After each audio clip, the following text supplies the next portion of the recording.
मेरे प्राण निकल रहे हैं, ऐसा सौभाग्य कब मिलेगा? तो अब मैं इस शरीर को नहीं रखना चाहता हूँ, अमर में होना नहीं चाहता हूँ।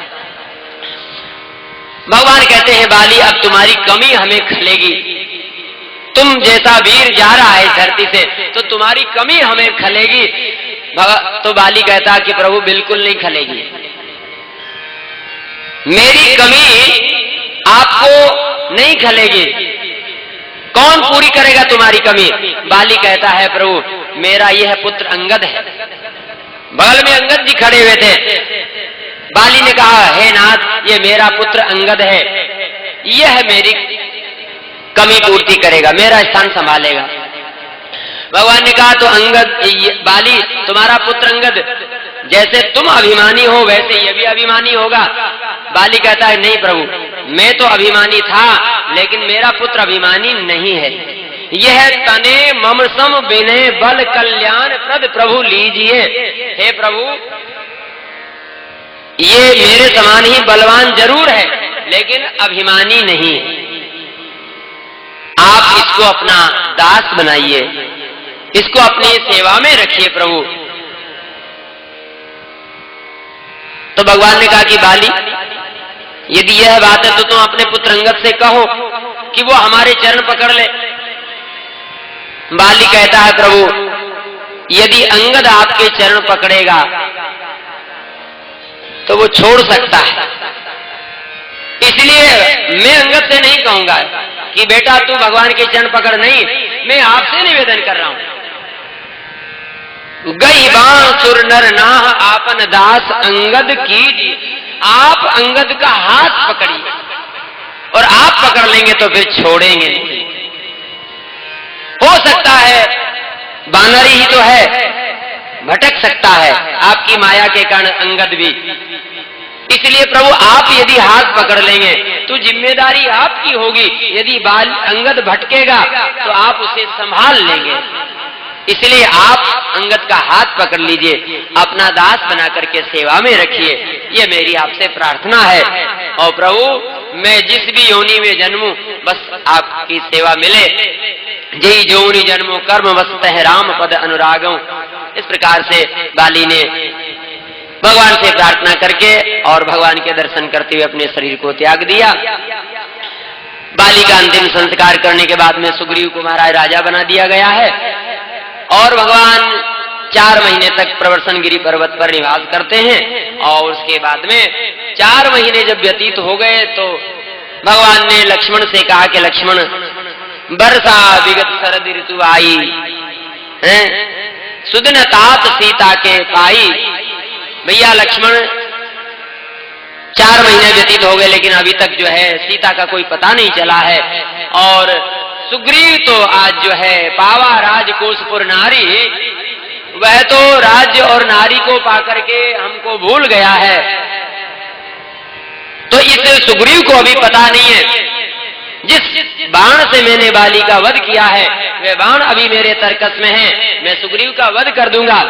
23 हतो मूड कहे काली, मैं कल सुग्रीव का वध कर दूंगा। भगवान ने थोड़ा क्रोध किया तो लक्ष्मण जी को बड़ी प्रसन्नता हुई कि चलो आज हमारे प्रभु ने क्रोध तो किया, कम से कम कभी क्रोध करते ही नहीं है ये, आज हमारे प्रभु ने क्रोध किया है। भगवान ने पूछा लक्ष्मण क्यों हंसे? लक्ष्मण जी कहते बोले प्रभु इसलिए हंसा कि कम से कम चलो आज आपने क्रोध तो किया, लेकिन प्रभु क्रोध किया तो जरूर लेकिन क्रोध करना आया नहीं आपको। अरे प्रभु इसके विशेषज्ञ तो हम हैं, हमसे पूछ लेते कि क्रोध कैसे किया जाता है। आप कह रहे हैं कि 23 हथों मूड कहे काली, मैं सुग्रीव का वध कर दूंगा। कब? बोले कल, कल मैं सुग्रीव का वध कर दूंगा। क्रोध आ रहा है आज और मारेंगे कल, ऐसा कहीं होता है? कल तक तो क्रोध शांत हो जाएगा, क्रोध कोई हमेशा थोड़ी ही रहता है, थोड़ी देर के लिए क्रोध आता है, ये थोड़ी कि हमेशा क्रोध आता है। तो प्रभु ये सेवा तो आप मुझे दे दीजिए, यदि यही काम करना तो ये सेवा मुझे दे दीजिए। प्रभु आपने बड़े भाई का वध किया, क्योंकि आप बड़े भाई हैं, तो बड़े भाई ने बड़े भाई का वध कर दिया। मैं छोटा भाई हूं, मुझे छोटा भाई दे दीजिए। छोटे भाई को मैं देख लेता हूं। और लखनलाल जी जाने लगे तो भगवान ने लक्ष्मण से कहा, लक्ष्मण शांत, सुग्रीव हमारा मित्र है, मारना नहीं है, उसे डरा करके और यहाँ लाना है, सीधे रास्ते पे लाना है, मारना नहीं है। हमने मित्रता की है सुग्रीव से, मारना नहीं है। और लखनलाल जी महाराज आए। लखनलाल जी ने आकर के नगर में गर्जना की, जो भगवान के कार्य को भूल गया है उसके नगर को मैं जला करके राख कर दूंगा। आहा, बंदर भालू इधर उधर भागने लगे। सुग्रीव को पता चला।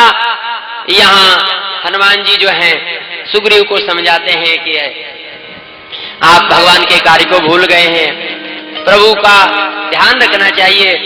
उसी समय लखनलाल जी पहुंच गए। सुग्रीव को पता चला। सुग्रीव घबरा गए कि अब क्या होगा, मैं जा नहीं सकता हूं लखनलाल जी के सामने, बहुत क्रोध किया है। तब हनुमान जी आए। अब हनुमान जी महाराज और तारा दोनों को सुग्रीव ने भेजा। हनुमान जी ने लक्ष्मण जी का क्रोध शांत करने के लिए क्या किया, भगवान की कथा सुनाने लगे। हाँ, भगवान की कथा सुनाने लगे श्री हनुमान जी महाराज। और कथा तो सुनाए, लेकिन करते क्या हनुमान जी, बोले पीछे पीछे हटने लगे और लक्ष्मण जी उनके पीछे पीछे चलने लगे। कहां लेकर के पहुंच गए, बोले सुग्रीव के भवन में लक्ष्मण जी को ले गए हनुमान जी। लक्ष्मण जी ने देखा, अरे हनुमान तुम कहां लेकर के आ गए मुझे? कहा, बोले ये सुग्रीव का भवन है, सुग्रीव जहां विश्राम करता वहां मुझे ले आए। हनुमान जी ने कहा, प्रभु लखनलाल जी अब विराजिए, इस पलंग पर विराजिए। कौन से पलंग पर बैठने के लिए करे, बोले जिस पलंग पर सुग्रीव सोता उस पलंग पर हनुमान जी कहते हैं कि आप इसके ऊपर बैठ जाइए। लक्ष्मण जी कहते हैं, हनुमान हम और सुग्रीव के पलंग पर बैठे, इससे फायदा क्या होगा? हनुमान जी कहते हैं, प्रभु ये सुग्रीव सोता बहुत है और मैं चाहता हूं कि इसकी नींद हमेशा के लिए उड़ जाए। नींद कैसे उड़ेगी, जब आप बैठ जाएंगे तो। लक्ष्मण जी ने पूछा, हमारे बैठने से इसकी नींद कैसे उड़ जाएगी? तो लक्ष्मण जी कहते हैं, प्रभु मान लिया जाए किसी व्यक्ति के घर में यदि कोई सर्प निकल आवे तो क्या वह व्यक्ति उस घर में रह सकता है? नहीं रहेगा। और मान लिया जाए कहीं वह उसके बिस्तर पर ही बैठा हो तो फिर तो वो घर में घुस ही नहीं सकता, फिर क्या नींद आएगी उसे, हमेशा के लिए उसकी नींद उड़ जाएगी। तो प्रभु आप तो शेष नाग हैं, ये शेष नाग के रूप से आप इसके पलंग पर बैठ जाएंगे तो फिर इसकी नींद हमेशा के लिए उड़ जाएगी, फिर ये सो नहीं सकता है। इसलिए मैं आपसे निवेदन कर रहा हूं कि आप बैठ जाइए। हनुमान जी की ये युक्ति लक्ष्मण जी को बहुत अच्छी लगी, बैठ गए। अब क्या है, लक्ष्मण जी की पूजा की, क्षमा मांगी सुग्रीव जी ने और उसके बाद में भगवान के पास में आए। भगवान को प्रणाम करके तुरंत उसी समय महाराज बंदर भालुओं को इकट्ठा किया है। सुग्रीव महाराज ने 4 दल बनाए, 3 दिशाओं में 3 दल भेज दिए। दक्षिण दिशा में महाराज जाने वाला जो दल है उसमें मुख्य वीर जामवंत जी, अंगद जी, हनुमान जी, नल नील बड़े बड़े योद्धा, क्योंकि दक्षिण दिशा की ओर ही जानकी जी का अनुमान है मिलने का, इसलिए वहां बड़े बड़े योद्धाओं को भेजना है। तो ये सभी बंदर भालू जो हैं राम जी को प्रणाम कर रहे थे, हनुमान जी सबसे पीछे। किसी ने हनुमान जी से पूछा कि हनुमान जी राम जी का कार्य होने जा रहा है तो आपको तो सबसे आगे रहना चाहिए, आप सबसे पीछे क्यों हैं, आप सबसे पीछे क्यों हैं? हनुमान जी कहते हैं, भैया बात आगे की और पीछे की नहीं, महत्व है भगवान का कार्य होना चाहिए। हमारे आगे रहने से यदि भगवान का कार्य होता है तो हम आगे हो जाएंगे, हमारे पीछे रहने से यदि भगवान का काम बनता है तो हमें पीछे होने में कोई भय नहीं। हमें आगे और पीछे से मतलब नहीं है, हमें तो भगवान के कार्य से मतलब है, भगवान का काम होना चाहिए। यदि हमारे आगे होने से भगवान का काम होता है तो हम आगे हो जाएंगे। हमारे पीछे होने से दूसरे लोग ये चाहेंगे नहीं आगे हम रहेंगे, तुम पीछे रहो।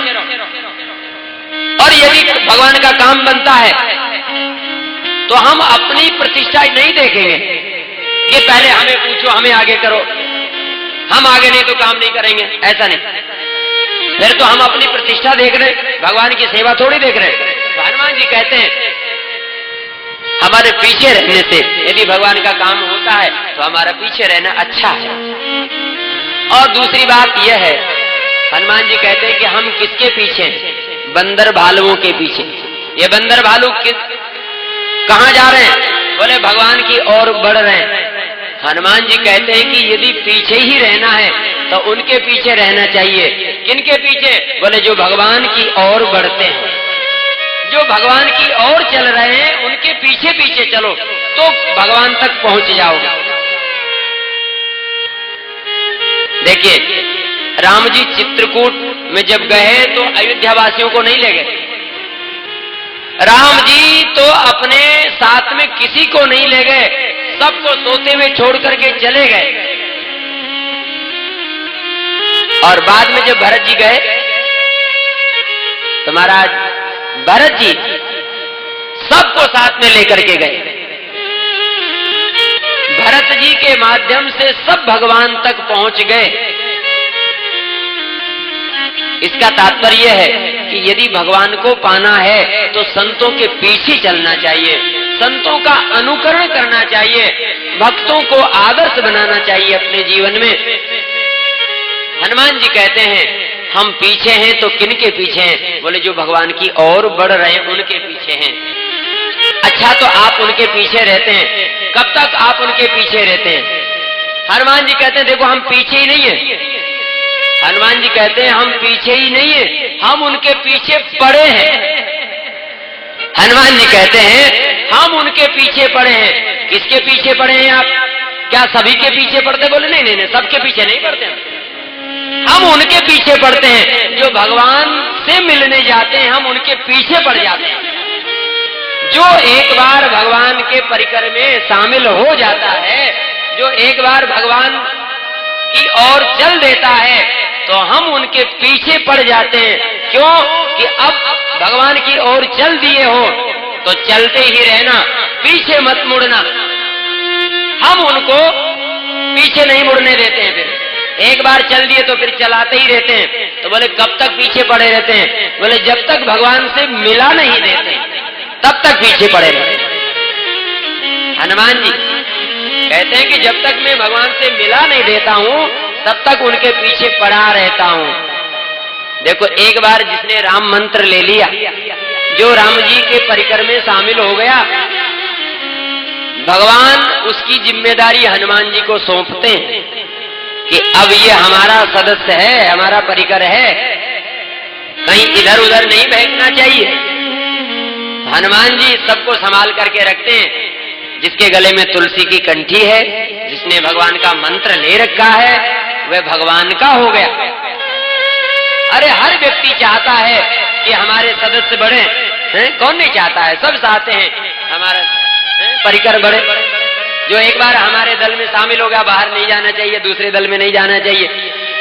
तो हनुमान जी की जिम्मेदारी है ये, एक बार जो राम जी के परिकर में आ गया फिर हनुमान जी उसे बाहर नहीं जाने देते। साम दाम दंड भेद चारों नीतियों से उसे भगवान के पास पहुंचा देते, अलग नहीं होने देते। तो हनुमान जी उनके पीछे पड़ जाते हैं। जो एक बार भगवान की ओर बढ़ जाते हैं बस फिर भगवान तक पहुंचा करके ही छोड़ते हैं। इसलिए गोस्वामी जी लिखते हैं पाछे पवन तने श्रीनावा जान काज प्रभु निकट बुलावा। हनुमान जी ने सबसे पीछे जो है प्रणाम किया है। पाछे पवन तने सिरनावा, पाछे पवन तने पाछे पवन तने सिर जाने का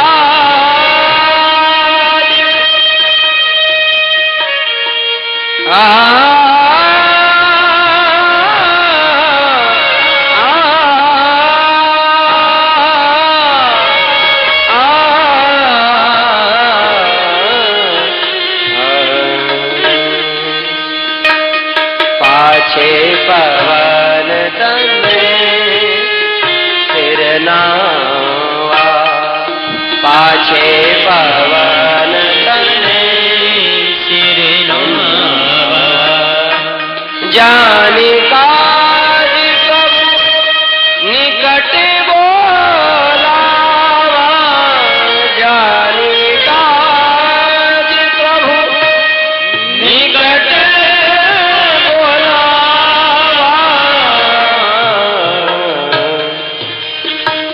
जाने काजे प्रभु बोलावा, जाने काजे प्रभु बोलावा।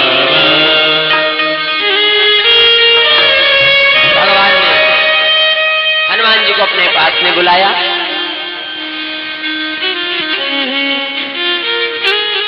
और परसासी सरोरु पानी कर मुद्रिका दीन जन जानी, अपने हाथ की मुद्रिका हनुमान जी को दिया और हनुमान जी ने उस मुद्रिका को मुख में रखा। किसी ने हनुमान जी से पूछा कि हनुमान जी ये मुद्रिका उंगली में रहने वाला आभूषण और आपने मुख में रखा, तो ये मुख में रखने की वस्तु तो है नहीं। हनुमान जी कहते हैं भैया मुद्रिका तो मुख में रखने की वस्तु नहीं है, लेकिन मुद्रिका में जो लिखा है राम नाम अंकित अति सुंदर, तो मुद्रिका में जो लिखा है राम नाम वह तो मुख में ही रखने योग्य है ना। राम नाम को तो मुख में ही रखा जाता है, इसलिए हनुमान जी ने उस मुद्रिका को मुख में रखा क्योंकि उसमें राम नाम लिखा हुआ है। और जिसके मुख में राम नाम होगा महाराज उससे जीवन में प्यास नहीं लग सकती। इस यात्रा में सभी बंदर भालुओं को प्यास लग दी, लेकिन हनुमान जी को प्यास नहीं लगती है। क्यों? कि उनके मुख में राम है, भगवान का नाम है, और जिसके मुख में भगवान का नाम रहेगा उसके जीवन की सारी प्यास समाप्त हो जाएगी। कभी भूख और प्यास संसार की कोई कामना उस व्यक्ति को नहीं सताएगी। हनुमान जी सबको साथ में लेकर के बढ़े, प्यास बुझाने के लिए स्वयं प्रभा के पास में पहुंचे और वहां इन्होंने फल खाए, जल पिया। स्वयं प्रभा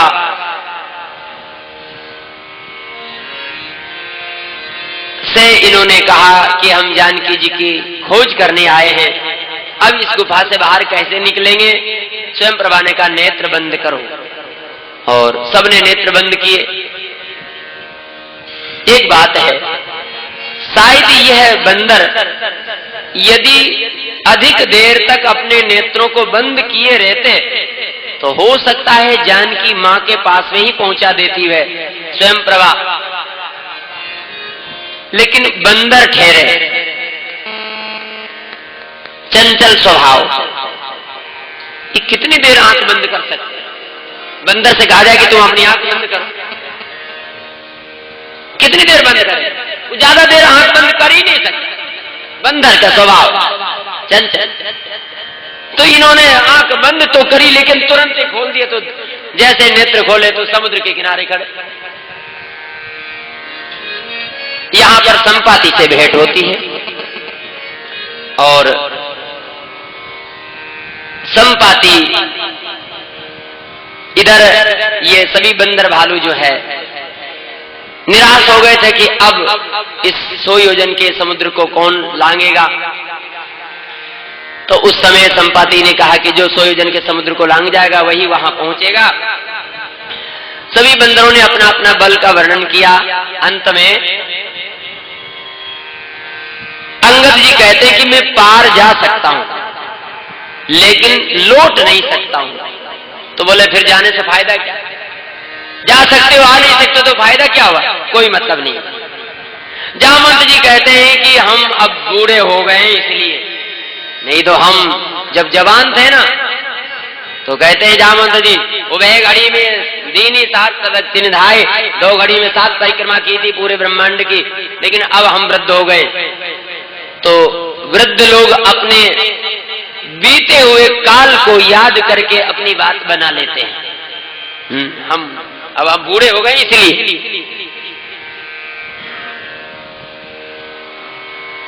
अब जामवंत जी ने हनुमान जी को प्रेरित किया। श्री हनुमान जी महाराज अब लंका में प्रस्थान करेंगे, लेकिन अब समय हो गया है। आज श्री राधाष्टमी का पर्व है।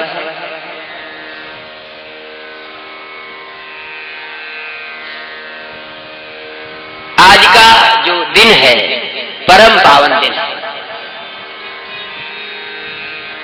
रामनवमी सब जानते हैं, लेकिन जानकी नवमी बहुत कम लोग जानते हैं। रामनवमी को तो सभी मनाते हैं, जानकी नवमी को सब लोग नहीं मना पाते हैं। और जानते नहीं कि जानकी जी का जन्म कब हुआ है। जो लोग सत्संग से जुड़े हैं, भगवान की कथा सुनते हैं, तो उन्हें तो मालूम है, वो तो जानते हैं। सत्संगी लोग तो जानते हैं कि जानकी जी का प्राकट्य वैशाख शुक्ल पक्ष नवमी के भाद्र कृष्ण पक्ष अष्टमी तिथि बुधवार का दिन रात्रि के 12 बजे भगवान श्री कृष्ण का प्राकट्य और श्री राधा रानी का प्राकट्य भाद्र शुक्ल पक्ष अष्टमी को दिन। तो आज श्री राधा रानी का जन्मोत्सव है।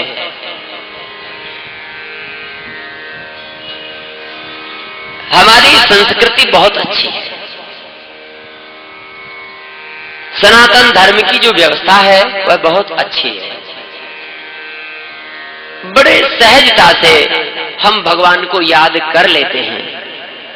ऐसे त्योहार हैं, ऐसे पर्व हैं हमारे सनातन धर्म में कि जिन पर्वों के माध्यम से हम सहजता से भगवान को याद कर लेते हैं। रामनवमी पर भगवान श्री राम जी को याद कर लेते हैं। जन्माष्टमी पर भगवान श्री कृष्ण को याद कर लेते हैं। जानकी नवमी पर जानकी मैया को, शिवरात्रि पर भगवान शिव को, हनुमान जयंती आती है तो हनुमान जी को याद कर लेते हैं, गणेश चतुर्थी तो गणेश जी को याद कर लेते हैं, बसंत पंचमी तो माता सरस्वती को याद कर लेते हैं। कहने का मतलब हमारे जो सनातन धर्म की जो व्यवस्था है वो बहुत अच्छी है। 12 महीने में कोई ना कोई पर्व आता रहता है और हम भगवान से जुड़े रहते हैं बराबर किसी न किसी पर्व के माध्यम से। तो ये राधाष्टमी के माध्यम से हम श्री राधा रानी को याद कर लेते हैं। आज बरसाने में जो आनंद हो रहा होगा इस समय वो तो अलौकिक है, वहां का आनंद बरसाने का। जैसे श्री जानकी मैया पृथ्वी से प्रकट होती है, इसी प्रकार से श्री राधा रानी भी वृषभान बाबा जो श्री राधा रानी के पिताजी हैं, जो बरसाने के राजा हैं, वह प्रतिदिन ब्रह्म मुहूर्त में स्नान करने जाया करते थे। तो राधा रानी के प्राकट्य की 2 कथाएं हैं, 2 मत हैं अलग अलग कि राधा रानी ब्रह्म मुहूर्त में प्रकट हुई। वृषभान बाबा भानुकर एक सरोवर है उसमें स्नान करने जाते थे। तो वहां जब वृषभान जी गए तो एक कमल के पुष्प पर बैठी हुई श्री किशोरी जी का उन्हें दर्शन हुआ और उन्होंने तुरंत ही जो है उन्हें उठा लिया। तो एक मत तो यह है कि प्रातःकाल श्री राधा रानी का प्राकट्य हुआ और कुछ संतों का मत यह भी है कि दिन के 12 बजे जो है राधा रानी का प्राकट्य हुआ है। यह भी मत है, संतों के द्वारा सुना गया है ऐसा। तो 12 बज रहे हैं, संतों का ही मत है राधा रानी का उत्सव हम सब मनावें। राधा रानी का प्राकट्य हुआ। बोलिए राधा रानी की जय, बरसाने धाम की जय। अनेक प्रकार की बाल लीलाएं राधा रानी की हुई है और अनेक प्रकार से उत्सव मनाया गया है। जैसे नंदोत्सव ऐसे ही राधा रानी का जन्मोत्सव मनाया गया है। बरसाने में धूम मच गई, बरसाने में आनंद छा गया और श्री वृषभान बाबा के द्वार पर जो है बधाई बजने लगी।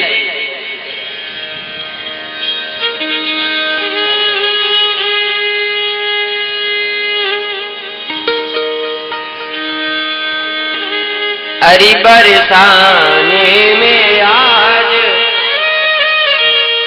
बधाई बाज रही, सखी बरसाने में आज बधाई बाज रही, सखी बरसाने में आज बधाई बाज